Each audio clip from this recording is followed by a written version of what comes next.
Kalau sejalan dengan apa yang disampaikan oleh Pak Edward, sebenarnya yang dikatakan inkonstitusional dalam putusan 114 ini adalah frase dari ketentuan penjelasan pasal 28 ayat 3 Undang-Undang Kepolisian yang menyatakan bahwa atau tidak berdasarkan penugasan dari Kapolri. Jadi itu yang tidak punya kekuatan hukum yang mengikat.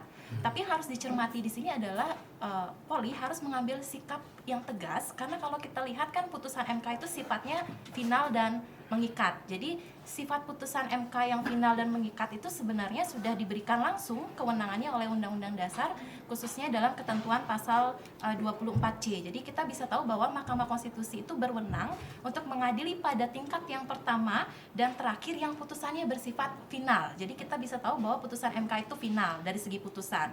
Kemudian menariknya lagi, kalau kita lihat di pasal 47 Undang-Undang MK, kita bisa tahu bahwa putusan Mahkamah Konstitusi itu memperoleh kekuatan hukum tetap sejak diucapkan dalam sidang pleno terbuka untuk umum. Jadi putusan MK 114 itu ya punya kekuatan hukum mengikat pada saat dia diucapkan pada sidang pleno terbuka untuk umum, sehingga Polri harus memberikan sikap yang cepat dan tegas menindaklanjuti putusan dari Mahkamah Konstitusi 114 ini. Jadi tadi secara substansi material sudah banyak dibahas oleh Pak Edward.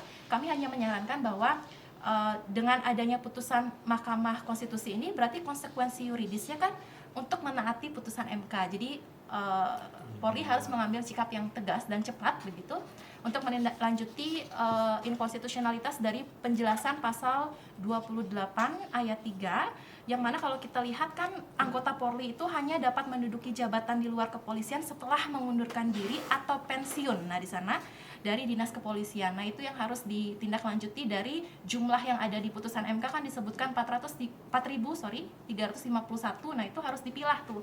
Yang mana yang dia menduduki jabatan yang sesuai tadi sudah yang ada keterkaitan begitu yang sudah disampaikan oleh Pak Edward tadi, dan mana yang tidak. Nah, itu yang harus menjadi PR besar atau tindak lanjut dari putusan 114 ini. Tapi intinya harus dilaksanakan putusannya. Menduduki 3.000 itu 4.300. Nah, nanti dicek di putusan Mahkamah Konstitusi 114, di sana ada jumlah ya yang dimasukkan ke dalam gininya. Putusannya di sana ada 4.351, nanti bisa dicek, termasuk juga nama-namanya ya Pak Edward ya. Ya, ada beberapa. Tegas itu maksudnya Ya, patuh terhadap putusan MK. Harus patuh terhadap putusan MK yang inline dan ketentuan pasal 24C Undang-Undang Dasar dan pasal 47 Undang-Undang MK, yang mana kan dia artinya semua pejabat yang telah menduduki jabatan juara itu harus ditarik kembali gitu. Ya, pilihannya kan dua, sesuai pasal 28 itu mengundurkan diri atau pensiun. Nah, pensiun. itu aja ya, kembali jadi